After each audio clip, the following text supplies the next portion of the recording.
Gaëlle Valla venait à peine de goûter aux saveurs de la cuisine lorsque le Covid-19 est venu y ajouter une pincée d'amertume.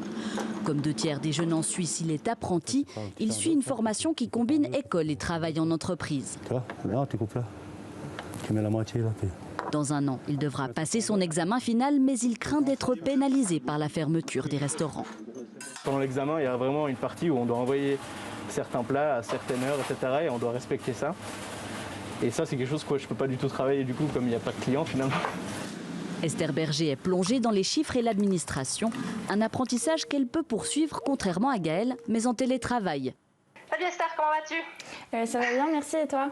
Une solitude pas forcément des plus agréables.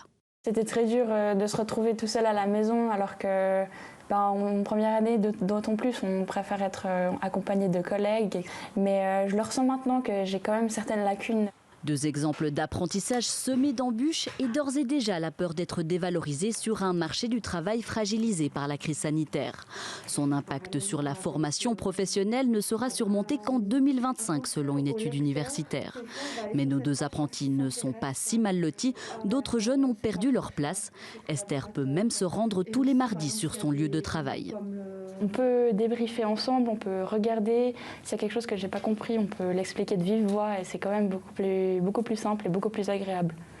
Je pense que cette formation en période de Covid, elle a aussi sa richesse.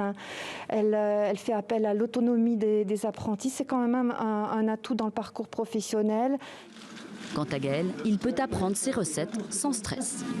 Comme par exemple pour m'expliquer pour telle et telle cuisson, etc. Des choses que des fois on n'aurait pas forcément le temps, on ne prendrait pas le temps d'expliquer, ou moins bien en tout cas, là on peut prendre le temps vraiment.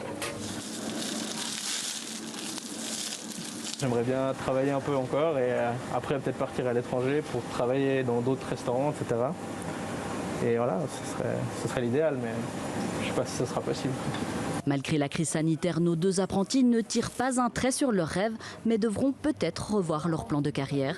D'ici 5 ans, ce sont entre 5 et 20 000 places d'apprentissage qui devraient disparaître.